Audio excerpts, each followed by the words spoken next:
안녕하세요. 최강석 변호사와 함께하는 경매와 놀자. 오늘은 인도 명령에 대해서 제대로 사용법을 좀 알려주신다고요? 네네. 예. 우리가 경매할 때 또 가장 많이 그 이야기하는 그런 또 소재, 뭐 용어 이런 부분이 인도 그렇죠. 명령인데 네, 많이 하죠. 많이 합니다. 경매하고 뛸래야 뛸 수가 없죠. 네, 네. 네, 네. 그래서 인도 명령의 그 어떤 오해, 뭐 사용법 이런 부분에 대해서 오늘 좀 말씀을 나눌까 합니다. 오. 인도 명령을 좀 제대로 못 알고 있는 경우가 좀 있는 것 같아서요. 인도 명령이라는 뭐 이렇게 세입자가 있을 때 대항력이 없는 세입자를 내쫓는 이런 게 인도 명령으로 알고 있거든요.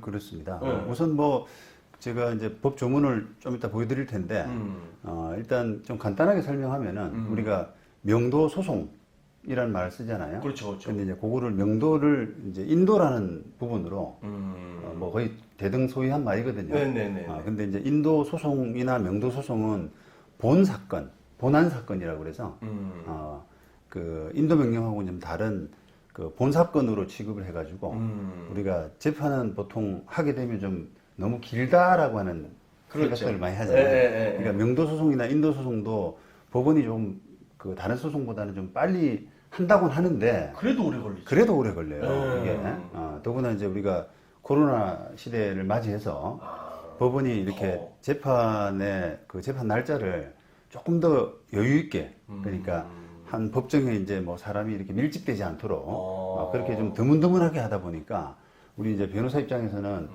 옛날보다 재판이 좀 늦다 이런 생각을 많이 하거든요. 그러다 보니까 재판이 뭐 옛날에 뭐 6개월, 7개월 걸리던 것이 한 1.5배 정도 아이고, 이렇게 10개월 만 더 늘어나는 경향이 있어요. 그러다 보니까 이제 인도 명령의 어떤 그 가치, 인도 명령의 효용 이런 부분들이 점점 오히려 높아지죠. 그렇죠. 인도 명령은 좀 빠르거든요. 예. 빠르거든요. 거의 뭐 예. 바로 뭐 한두 달 후엔 잡히니까. 맞습니다. 예. 근데 인도 명령은 이제 아까 말씀드린 우리가 명도 소송이나 뭐 인도 소송 같은 본안 사건 또는 본 사건하고 다르게 신청 사건이라는 표현을 씁니다. 신청 사건. 그래서 인도 소송에 대응하는 인도 명령이잖아요. 그죠? 그렇죠. 인도 명령 신청 이런 표현을 쓰거든요. 네. 그래서 신청 사건으로서 좀 빨리 결론이 날 수 있는 그래서 사람들이 참 좋아하고 많이 이용하는 그렇죠. 그런 제도입니다. 근데 그 인도 명령은 어쨌든 그 본 사건하고 좀 왜 그러면 빨리 끝나나라는 부분을 좀 이해를 하셔야 되는데 변론이라고 이게 불러가지고 그 우리가 재판은 보통 법정에서 막 공방하고 그렇죠. 뭐 다음 길은 한 달 뒤, 뭐 한 달 반 뒤, 뭐 이렇게 해가지고 여러 번 한 다음에 재판을 마치지 않습니까? 그렇죠. 그리고 또 그 과정에서 여러 가지 증거 신청들을 많이 받아줘요. 그렇죠. 서로 공방이 되면 네, 준비 거기서 서면이라고 계속 왔다 갔다. 서면 말고 이제 서면은 이제 우리가 주장의 공방이라고 그러는데 그 주장의 공방 이외 증거라고 그래서 뭐 증거의 대표적인 게 이제 서증이잖아요. 네, 서류로 내는 그렇죠. 거. 근데 그거는 별로 시간이 안 걸리는데 우리가 여러 가지 증거 방법 중에 대표적인 게 이제 또 증언이라고 하는 절차가 있거든요. 증인 불러가지고 네. 물어보는 거. 그 다음 또 여러 가지 기관에다가 또 사실조회 신청하는 거. 예. 이런 증거 방법들이 있는데, 본안 사건에서는 그런 증거 방법들이 이제 많이 이렇게 채택되고, 그 공방이 되다 보니까 그 와중에서 시간이 많이 가는 겁니다. 그것 때문에 또 길어지는 거죠. 그래서 이제 본안 재판은 조금 세밀하고 정확한 반면에 늦어요. 근데 이제 인도 명령은 왜 빨라지느냐라고 하면은 그런 신청들을 안 받아줘요. 안 받아줍니다. 그러니까 증인 신청하면은 저희 절차는 그런 절차가 아닙니다. 그렇게 해서 증인 채택을 신청을 기각해 버리거든요. 그다음에 사실조회 신청 같은 경우는 조금씩 받아주기도 해요. 간혹 가다가. 받아줘요. 받아줍니다. 그러니까 이제 인도 명령은 이제 우리 핵심이 신속한 절차이기 때문에 그러니까요. 신속한 절차에 저해되지 않는. 그러니까 뭔가 이제 어쨌든 재판은 재판이기 때문에 그걸 마구잡이로 할 수는 없잖아요. 날림으로. 그렇죠. 그러다 보니까 이제 증인 같은 경우는 이게 법원의 여건상 증인을 불러가지고 물어볼 수 있는 그런 그 구조 이런 부분은 아니라고 보고 그 실무상으로 증인은 안 해주고요. 그다음에 사실주의 신청 같은 경우는 시간이 많이 안 걸리고 또 정말 필요한 거, 꼭 필요한 거, 사실 심리를 위해서 꼭 필요한 정도만 예외적으로 받아주고요. 그런 것도 받아주는군요. 받아줘요. 그럼 인도명령 신청하면 바로 나오는 건 줄 알았는데 저는 나오던데 바로. 아니, 그러니까 그거는 너무 간단해서 그런 거예요. 아, 더 볼 필요가 없는. 아, 뭐 대표적인 게 우리가 이제 뭐 대학력 없는 세입자. 그러니까. 대학력 없는 세입자는 액면가 자체가 벌써 대학력이 없잖아요. 그러니까 세입자가 아무리 뭐 내가 억울하고 그 하소연을 하더라도 사실 증거상으로 보면은 그 액면가 상으로 보면은 나가야 될 사람이거든요. 그러니까 이제 그런 절차들은 뭐 더 할 게 없어요. 너무 빤하니까. 빤하니까 그렇죠. 그렇죠. 그러니까 인도 명령이 이제 그런 그 특징이 좀 있습니다. 그래서 그런 부분을 한번 이제 조문을 한번 보시겠어요, 법정을. 네. 자, 우리가 인도 명령 근거가 이제 민사집행법 136조. 법원은 매수인이 대금을 낸 뒤에 6개월 이내에 신청하면 이렇게 했어요. 그러니까 돈 다 내고 잔금 내고 나서 6개월 이내에 신청하면은 채무자, 소유자 또는 부동산 점유자에 대해서 부동산을 매수인에게 인도하도록 명할 수 있다 이렇게 했습니다. 네. 다만 점유자가 매수인에게 대항할 수 있는 권한에 의해서 점유하고 있는 것으로 인정되는 경우에는 그러하지 아니하다. 그렇죠. 이렇게 이제 하고 있단 말이에요. 자, 그러면 요 조문을 이제 보시는 것처럼 인도명령의 근거가 그 민사집행법이기 때문에 그렇죠. 우리가 공매는 인도명령이 또 안 돼요. 그러니까요. 소송을 해야죠. 그분 또 이제 하셨구나. 네. 공매는 이게 그 민사집행법에 따른 절차가 아니라 그 국세징수법이라고 하는 네. 세금 받아내기 위한 네. 국세징수법에 따른 그런 절차이기 때문에 거기는 인도명령 제도가 없습니다. 맞습니다. 그러니까 공매로서 이제 뭔가 뭐 부동산을 취득했다. 근데 이제 명도나 인도가 필요하다라고 하게 되면 본 사건밖에 못 하는 거죠. 그러니까 소송으로 가야죠. 그 다음에 이제 또 뭐 6개월 이내에 뭔가 신청을, 잔금 낸 대로 6개월 이내에 해야 된다라는 거. 그 다음에, 아까 보신 것처럼 그 조금 명백한 사건. 이게 이제 단순하고 절차가 빠르기 때문에 네. 조금 복잡하다 싶으면은 이제 법원이 받아주기가 힘들어요. 조금 뭔가, 예를 들면 지금 애매하다. 부동산 소유자, 채무자, 이런 사람들은 나가야 되잖아요. 그렇죠. 소유권을 잃었으니까 네. 그 사람들은 할 이야기가 없고 문제는 이제 점유자예요. 점유자가 뭐냐? 그러면 예를 들어서 세입자 또는 유치권자. 유치권자. 유치권자. 이런 그 채무자나 소유자 이외에 그런 이해관계에 있는 점유자들이 있단 말이죠. 와, 유치권자는 진짜 이거 따져봐야 되겠네요. 그렇죠. 진짜인지 가짜인지. 그러니까 이제 세입자는 좀 그래도 단순하죠. 그래도 그러니까 우리가 말소기준 권리를 기준으로 해서 대항력이 있느냐 없느냐 이렇게 따지면은 저 사람은 나가야 된다. 아니면 저 사람 대항력이 있다. 뭐 그렇게 되고 이제 세입자 중에서는 좀 이제 논란이 좀 되는 게 저 사람이 허위 임차인이냐 아니냐, 가짜냐 진짜냐 이런 게 따져지는 경우가 있죠. 주로 이제 조금 뭐 그 전 소유자하고 가족 관계 좀 있다거나, 좀 이렇게 채권 관계 때문에 좀 들어왔다거나 이런 상황이 되면은 맞죠.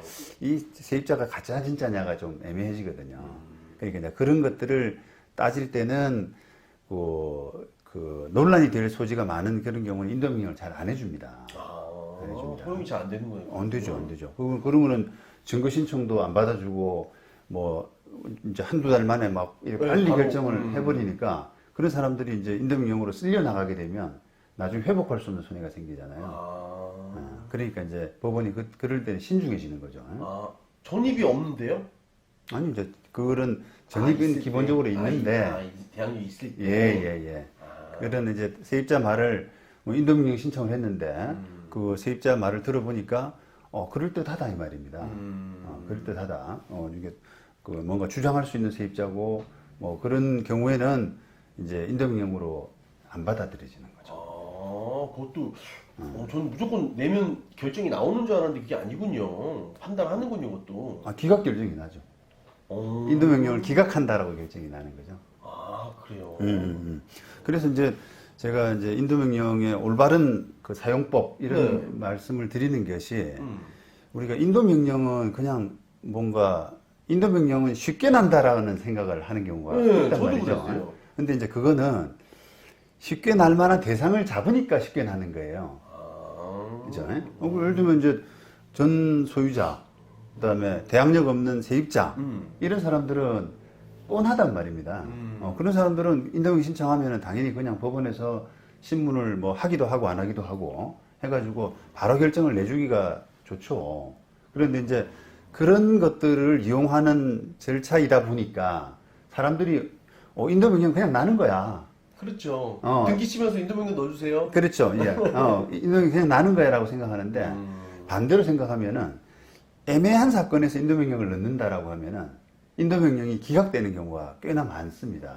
와, 처음 들어봤어요. 아, 그래요? 네. 아, 그렇군요. 그러니까 이제 그거를 저도 상담하면서 많이 느끼는 건데, 인도명령을 너무 이렇게 쉽게 생각하는 거란 말이죠. 그러니까 제 감각으로는 이게 이 사람에 대해서는 인도명령으로 다룰 만한 사건이 아니라 본안 사건으로 가서 다뤄야 될 사건인데, 인도명령을 쉽게 넣어와요, 그냥. 넣어와서 기각되기도 하고요. 안 받아주죠, 법원에서. 그래서. 되기도 합니까? 아니, 이제, 그거는 이제 사안에 따라서 다른데, 그러니까 상담하러 와서 하시는 말씀이, 인도명령이 왜 안 받아들여지냐고 저한테 하소연하는 거죠. 근데 제가 볼 때는. 인도명령 될 줄 알았는데 안 돼서. 안 되니까 저한테 오는 거죠. 어. 그래서 인도명령을 뭐 항고를 한다든지, 이렇게 이제 상담하게 되는데, 그거는 인도명령으로 제도상, 실무상으로는 좀 받아주기가 힘든 사안인 겁니다. 유치권 네. 있을 것 같아요. 예, 이제 좀 이게 애매한 사안들 이런 사안들은 인도명령이 잘 안 받아들이는데 사람들이 이제 그걸 모르고 인도명령을 너무 그럴 때는 남용하는 거죠. 그렇죠, 그렇죠. 오용하는 믿고. 셈이죠. 그러니까 잘못된 사용법이 되는 건데 이런 경우는 자 그러면 인도명령을 잘못 사용하면 어떻게 되느냐? 그걸 조금 생각해 보셔야 되는데 일단은 시간 낭비가 좀 될 수가 있습니다. 우리가 인도명령으로 날 거다 생각하면은 사람들이 저 점유자 예를 들면 저 유치권자라고 생각하시죠. 유치권자를 인도명령으로 내보낼 수 있다라 생각하고 잘못 판단하고 유치권 주장하는 사람하고 막 공방을 한단 말이에요. 그러면 이제 그냥 간단한 점유자보다는 조금 시간이 더 걸릴 거 아니겠습니까? 그렇죠. 공방을 하다 보니까. 네. 그러면 뭐 예를 들어서 한 3개월 만에 결정이 났는데 기각돼 버렸어요. 인도명령이. 이거는 이제 유치권이 한번 다퉈볼 만한 사건이다. 라고 해서 인도명령이 기각됐단 말입니다. 그러면 이제 공황 상태에 빠지는 거죠. 그렇죠. 멘붕 오죠. 그죠. 당연히 될 줄 알았는데 왜 이렇게 됐을까라고 해서 멘붕이 오는데 그 사이에 허비한 시간 3개월 동안에 공방하다가 허비한 시간 때문에 그제서야 본 명도소송을 넣게 되면 시간이 낭비가 된단 말이죠. 3개월 날라가고 날라가게 준비하는 시간도 그 사람이 또 할 거 아니에요. 그렇죠. 네, 그래서 이제 그런 경우를 생각한다 그러면은 아예 인도명령을 신청을 안 하거나 해서 이거는 본안 사건으로 가야 될 사건이다라고 판단하고 본안 사건으로 미리 신청을 하거나 아니면 그래도 나는 인도명령에 한 기회를 가져보고 싶다. 두 가지를 한 번에 그렇죠. 가져보고 싶다라고 하면은 그게 최고네요. 시간 낭비를 하지 않기 위해서 본 소송도 넣고 그다음에 인도명령도 넣고 그렇게 해야지 시간 낭비를 막을 수가 있어요. 그러겠네요. 예. 근데 이제 그렇게 인도명령만 올인하느냐 아니면 백업을 해두느냐 인도 소송이나 명도 소송에 백업을 해두느냐라고 하는 부분은 실무적인 감각입니다. 그러니까 일반인들은 이걸 캐치를 못할 것 같아요. 그렇죠. 법원 실무가 지금 어떻게 돌아가고 있다. 요 정도 사안은 이제 소위 말하면 우리가 아리까리하다 그러잖아요. 아리까리한 사안이 어느 정도 봉이냐라고 하는 부분은 재판을 많이 해봐야 알아요. 그러니까요. 그거를. 그런데 이제 일반 당사자 또는 그냥 컨설팅하는 사람, 그렇죠. 이런 사람들은 너무 쉽게 생각을 하거든요. 너무 쉽게 인도명령 하면 간단히 돼요. 이렇게 해야지 또 손님들이 그렇지, 의뢰가 오고 의뢰가 오고 한단 말이죠. 네. 근데 이제 그거를 딱 결론을 받아보게 되면 인도명령 기각 이렇게 되버리면 이제 못 쓰게 지는 거죠. 그게. 그러니까요. 예, 그런 부분이 있고요. 그 다음에 또 하나 이제 그 부작용이라 그러나 인도명령을 너무 의존하게 될 때 부작용은 그 자칫하면은 우리가 인도명령이 뭐 밑져봐야 본전이라 생각할 수가 없는 것이 그 인도명령이 기각이 됐는데 네. 그 다음에 그 이유가 소송하면 되잖아요. 아니 그러니까 그 이유가 법원이 이제 인도명령 담당하는 판사가 그 이유를 기각하는 이유를 쓸 거 아닙니까? 그러면 그 기각하는 이유가 자칫하면은 본안 사건 판사에게 영향을 미칠 수가 있어요. 아, 예. 소송에도 영향이 있네요, 여기요? 그럼요. 어쨌든 판사가 하는 역할이지 않습니까? 그러니까 아, 그 본안 인도명령 담당하는 판사가 어쨌든 그 공방 끝에 아주 긴 공방 끝에 결론을 내렸는데 그 마치 이제 그 상대방 점유자의 그 주장하는 부분이 맞다라고 하는 식으로 결론을 내면서 기각을 해버리게 되면 본안 사건에 영향을 미쳐가지고 판사님이 읽어온다 이거지, 그거를. 그렇죠. 당연히 이제 점유자 쪽에서 이렇게 증거를 내는 거죠. 내가 인도명령 재판을 받았는데 이겼다. 그러면서 그 담당 판사가 나의 주장을 그대로 받아들였다라고 해서 본 사건에 그 증거를 낸단 말이에요. 그러면은 결정문을. 그렇죠. 근데 그게 이제 우리가 참 그 딜레마인 것이 이게 그 신청을 해서 기각이 되게 되면 기각의 이유를 어떻게 나올 것이다. 기각의 이유가 어떻게 나올 것이다라는 그렇지. 부분을 한번 생각해 봐야 돼요. 그래서 애매해서 안 나오는 건지 아니면 이 주장이 조금 맞아서 안 그렇지, 나오는지 그렇지. 그 짐작을 해가지고 만약에 이제 어렵다.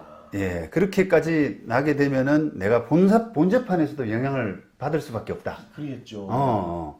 그런 생각을 갖고 인도명령을 하셔야 됩니다. 와, 어려운데요. 어렵어요. 어려워요. 진짜 법률가만 아는 건데 이거 일반인 그렇습니다. 예. 너 보고 아니면 말고 소송하지라고 할 수 있어요. 네. 그런 게 이제 대표적인 게 우리가 가압류, 가처분 받고 나면은 이의하는 경우가 있습니다. 가압류, 가처분을 취소해 달라라고 해서 가압류 이의 신청이나 또는 취소 신청 그런 걸 하는 경우가 있는데 왜냐면 그 우리가 가압류의 상대방을 채무자라고 보통 표현하거든요. 가압류나 가처분 한 사람을 채권자라 그러고 그럼 그 채무자 입장에서는 자기가 좀 황당하단 말이에요. 내가 왜 이런 가압류를 당해야 돼? 또는 왜 가처분을 당해야 돼? 이렇게 억울하니까 본 재판을 할 생각보다는 그냥 당장 가압류나 가처분을 풀기 위해 가지고 그거를 가압류 이 또는 가처분 이 또는 가압류 취소 또는 가처분 취소 이런 식의 그 신청 사건으로 그 쉽게 이렇게 풀어달라고 신청을 하는 겁니다. 자, 그럴 때는 그 법원 입장에서는 사실은 이게 가압류 가처분이라고 하는 것은 일흥의 소명 자료. 그렇죠. 그러니까 그 정도로 그냥 단순하면 잡아두고 본 재판에서 한번 해볼 법하다라고 하는 정도만 가지면 해줄 사건이거든요. 그런데 이제 그거를 채무자 입장에서는 이해를 못하고 내가 왜 이걸 당해야 돼? 라고 하게 되면 그렇죠. 그런 마음에 했는데 그 재판 결과 가압류 가처분이 일리가 있다. 라고 해서 또 이제 가압류 가처분을 유지하는 결정을 받게 된단 말이죠. 예. 와, 그러면 그러면 역시 마찬가지로 본 재판에 또 영향을 미쳐요. 그게.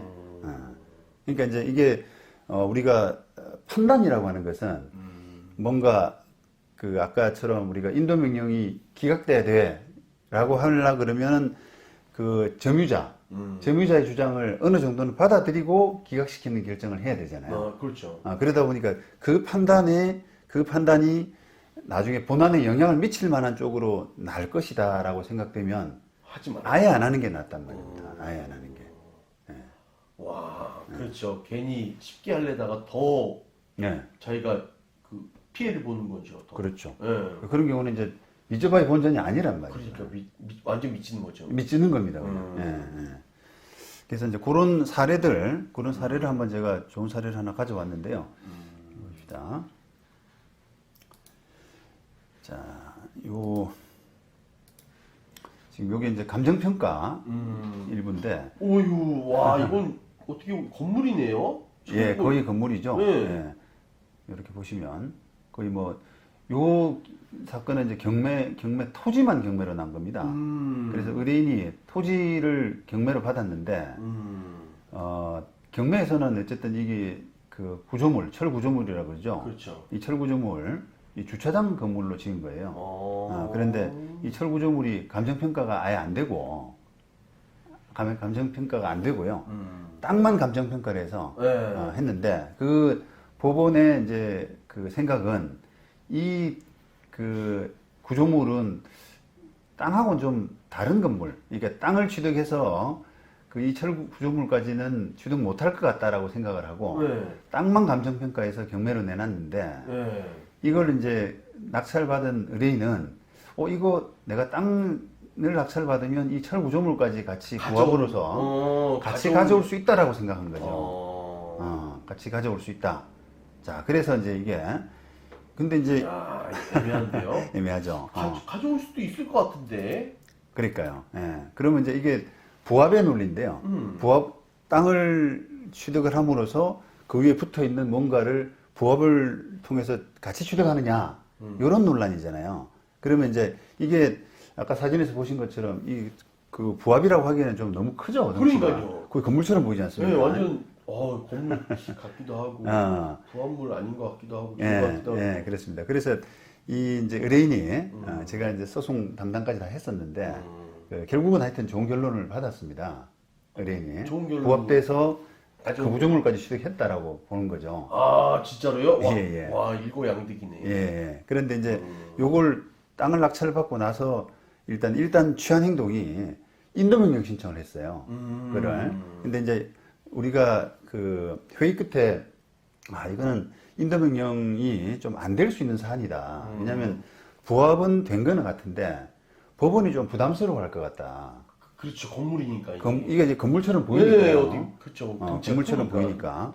이게 왜 이제 이게 그 부합이 된 것 같다라는 표현을 썼냐면 우리가 그 건물 위에 별도의 건물이 이제 토지 위에 별도의 건물이 있으면은 그걸 부합을 안 보거든요. 그렇죠. 네. 그런데 이제 건물로 보려 그러면 우리가 세 가지 요소.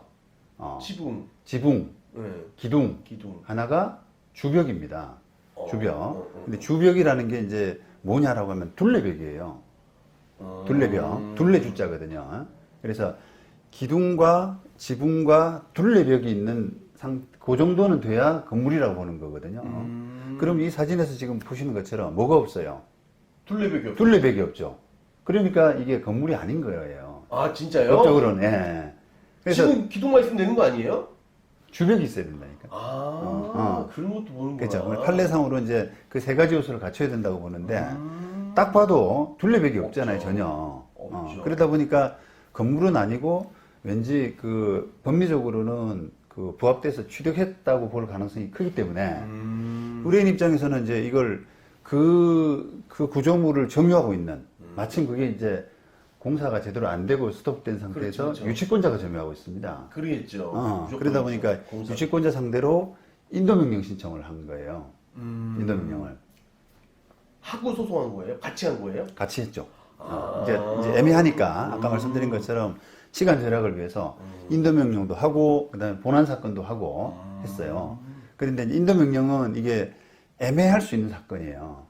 그런데 그럼에도 불구하고 여러 가지 하여튼 그 포석으로 밑자의 본전으로 넣으셨구나. 미치지 않겠다. 요거는 이제 결론이 부합됐다라고 해서 기각될 것 같지는 않더라고요.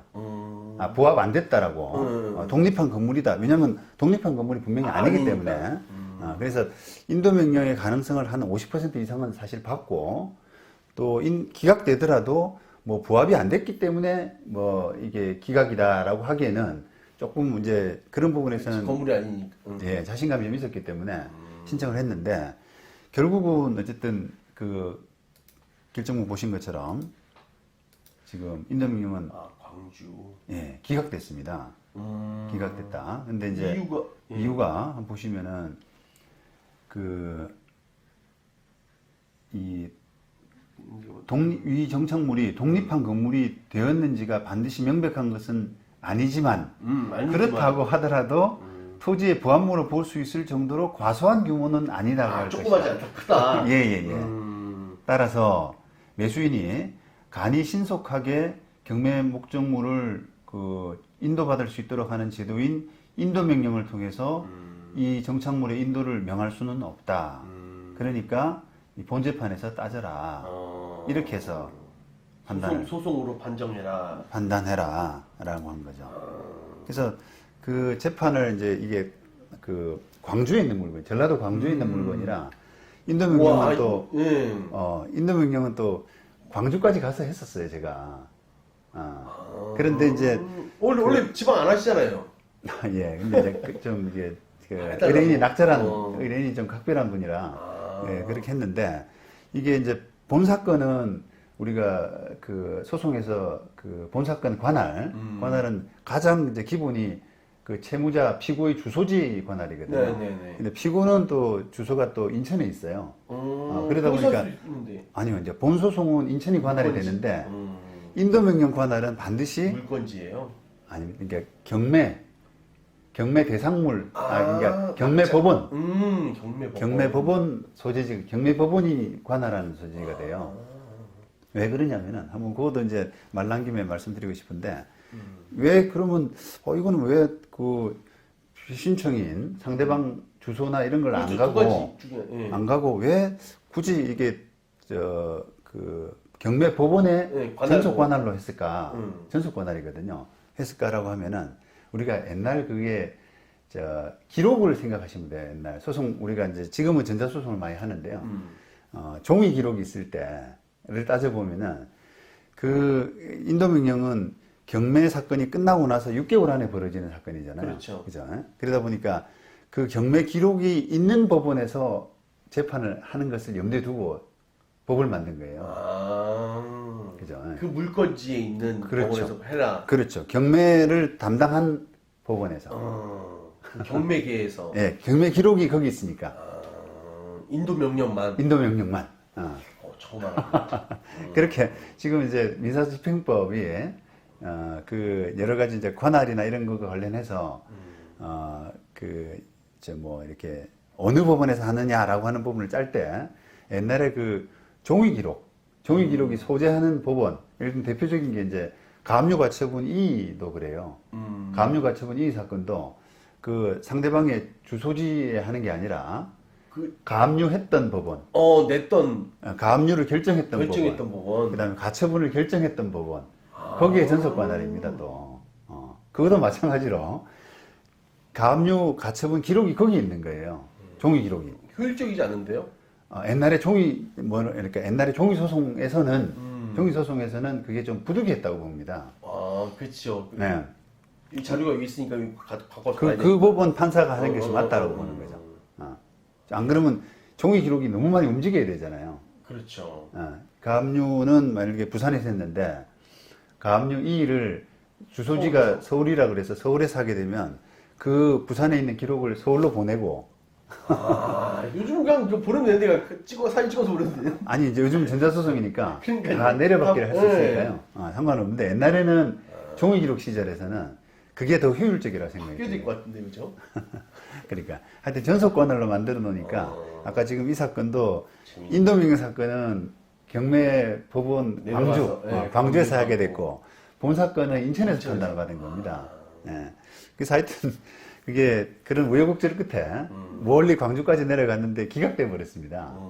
그래서 좀 예상은 했지만 좀 실망스럽더라고요. 판사도 이제 저보고 하시는 말씀이 이게 너무 죄송한데 그 우리 말이 맞는 거는 같은데 이게 좀 구조물이 너무 크다. 부합됐다라고 해서 다 때려보내기는 그러니까. 인도명령 사건으로. 정말 모르겠는데 완전 3층까지 올라가는데 그죠? 예, 인도명령 사건은 짧게 끝나잖아요. 그러니까 경매 받고 나서 바로 후다닥 내보내기가 이게 왜냐하면 또 상대방은 거기에 그 돈을 많이 투자해가지고 그렇죠. 공사업자가 그러겠죠. 못 받은 돈이 5억이니 뭐 이런 이야기를 하고 있단 말이죠. 근데 이제 그거를 인도명령이라고 그래가지고 한두 달 만에 슉 이렇게 나가 이렇게 하기에는 피해가 너무 상대방 피해가 너무 크니까 우리 보고 조금 양해를 구하더라고요. 그래서 요거는 조금 시간도 그렇고 해서 좀 그 본 재판으로 따지는 게 맞을 것 같다면서 그렇게 해서 기각된 사건입니다. 야, 이거 참. 그다음에 요 이제 본재판 한번 보시겠습니다. 오. 말씀드린 대로 이제 본재판. 야, 이거 인천. 따끈따끈하네요. 네, 네, 인천에서 1년 반 벌어졌고 전. 예. 결국은 우리 주장이 받아들여져서 여러 가지가 많이 이겼어요. 그래서 요 쟁점이 뭐냐면은 그 부합됐느냐 일단은 아까 이게 부합됐느냐 이 부분이잖아요. 그런데 지금 법원에서는 벽이라고 볼 만한 것이 없다. 그죠? 그렇기 때문에 건물이 아니다. 그래서 토지에 부합됐다 이렇게 본 겁니다. 아, 이거를 따지신 거네요. 벽이 없다. 이게 제일 쟁점이죠. 그러니까 이건 분명해요, 사실은. 대법원 판례가 명백하기 때문에. 그래서 주요. 그렇죠. 그런데 이제 인도명령에서는 안 받아들여 준 게 핵심인 겁니다. 인도명령은 조금 아까 말씀드린 것처럼 조금 뭐랄까 너무 빨리 결정이 나게 되면 혹시나 그걸로 인해서 그 입을 수 있는 상대방의 피해 이런 부분을 생각하지 않을 수가 없거든요. 그렇죠. 네. 법원은 그래야죠. 네. 그러다 보니까 이제 나머지 일사천리로 난 거죠, 뭐. 그러니까 그 부합됐다라고 보게 되면은 그 건물 소유권이 낙찰받은 사람한테 있잖아요. 그러면 이제 거기 점유하고 있는 사람은 다 나가야 되는 건물에서 그렇죠. 나가야 되는 그 낙찰받은 사람의 소유인 건물에서 다 나가줘야 되는 돌려줘야 되는. 예, 네. 그다음 또 건물을 점유한 것에 대한 부당이득 이런 것도 해내야 되고 이런 결론이 났죠. 그래서 이게 결론이 1심에서도 뭐 그랬고 2심에서도 똑같이 이제 이런 결론이 났고 항소했어요? 네, 상대방이 항소했죠. 30 대법원까지 갔었는데 역시 똑같은 결론이 났습니다. 그래서 이제 조금 이제 이 복잡한 사건을 뭐 이렇게 예로 들었습니다만 인도명령이 이만큼 조금 쉽게 생각할 건 아니에요. 뭐 채무자나 점유자나 채무자나 소유자나 전 소유자나 또는 뭐 대항력 없는 세입자가 명백한 이런 경우에는 그냥 의례적으로 기계적으로 하는 사건으로 생각하지만 그렇죠.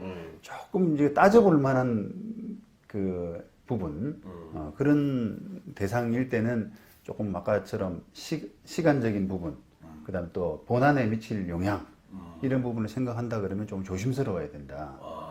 야, 이 판단하기가 일반인들은 좀 쉽지 않겠습니다. 쉽지 않습니다. 예. 그래서 자문을 중요한 사건 같은 경우는 좀 자문을 받으시는 그렇게 그게 필요하고요. 지금은 주차장으로 쓰십니까?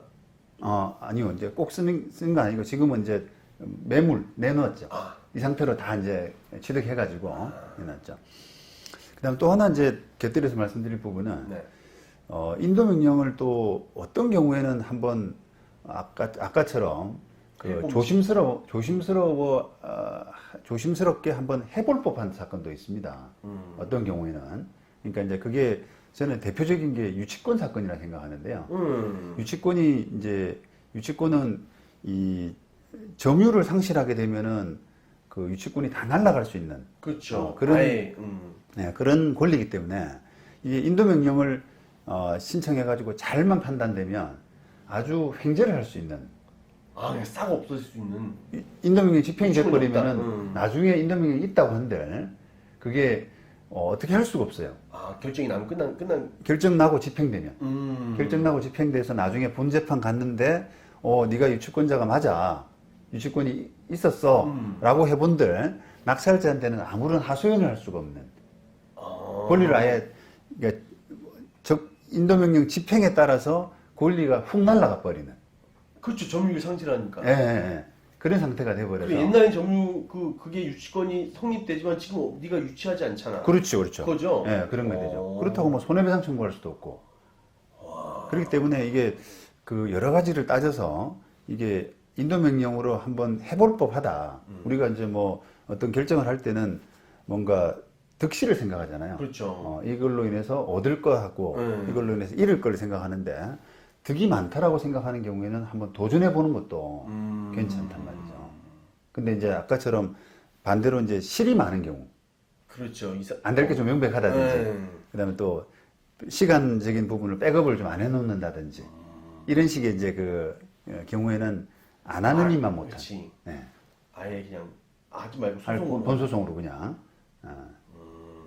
그런 이제 그 좀 이렇게 효율적인 그런 선택을 좀 하실 필요가 있습니다. 야, 하여튼 인도명령 되게 쉽게 봤는데 이게 그러니까 인도명령으로 얻을 것도 있고 진짜 잃을 것도 잃을 것도 있다는 있고. 걸 쉬운 게 아니군요. 자, 오늘 최광석 변호사와 함께하는 경매와 놀자 좀 길어진 것 같아요. 네, 영상이. 네. 재밌습니다. 조금 어려운 내용이다 보니까. 네. 네, 그렇습니다. 다음에 또 좋은 내용으로 찾아뵙도록 하겠습니다. 네.